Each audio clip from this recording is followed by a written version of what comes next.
நாளைக்கு நான் வந்து திவ்யாவை விட போகிறதில்ல அப்படிங்கிற மாதிரி விக்கல் விக்ரம் ஒரு பக்கமும், இன்னொரு பக்கம் வந்து சுபிக்ஷா வந்து ஒருத்தர் வந்து நம்மக்கிட்ட பேசலை அப்படின்னு சொன்னால் அவங்க கையை பிடிச்சி எப்படி பேச முடியும் அப்படின்னு சொல்லி ஒரு சில கேள்விகளும் வந்து இப்போ வந்து டிஸ்கஷன் வந்து போய்கிட்டு இருக்கு.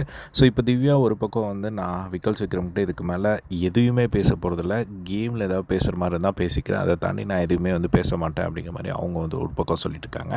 இன்னொரு பக்கம் வந்து நியாயமே இல்லாமல் வந்து இந்த வீட்டில் வந்து நிறைய இடங்களில் திவ்யா வந்து பண்ணிக்கிட்டு இருக்காங்க. ஸோ அவங்க பண்ணுறதுல ஒரு நியாயம் இருந்தால் கூட வந்து பரவாயில்ல.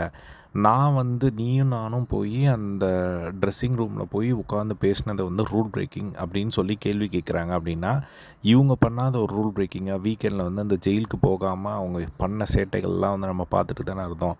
ஸோ நீ ஒரு விஷயத்த நியாயமாக அப்படி பேசுகிறன்னா நீ அதுக்கு நியாயமாக இருந்திருக்கணும். அப்படி நியாயமாக இல்லாத பட்சத்தில் நீ என்னை கேள்வியே கேட்க முடியாது அப்படிங்கிற மாதிரி வந்து இப்போது வந்து விக்கல் சுக்ரம் சொல்லிட்டுருக்காரு. ஸோ இப்போது நடந்த விஷயத்துக்கு இன்றைக்கி வந்து நடந்த ஒரு விஷயத்துக்கு எனக்கு எக்ஸ்ப்ளனேஷன் கொடுத்தே ஆகணும். அந்த ஒய்ஃப் மேட்ரு பற்றி பேசினது இது எல்லாத்தையும் வந்து நீ என்கிட்ட சொல்லியே ஆகணும்.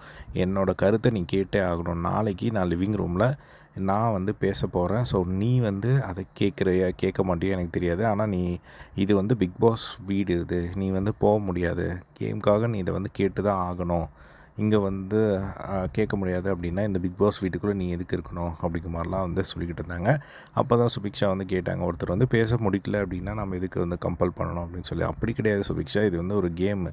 ஸோ இந்த ஒரு கேமில் நான் அவங்கள வந்து உட்காந்து என்னை வந்து கொஞ்சம் சொல்லலை. நான் வந்து ஜஸ்ட்டு அவங்கள வந்து நான் சொல்கிற கருத்தை கேட்க தான் வந்து சொல்கிறேன்.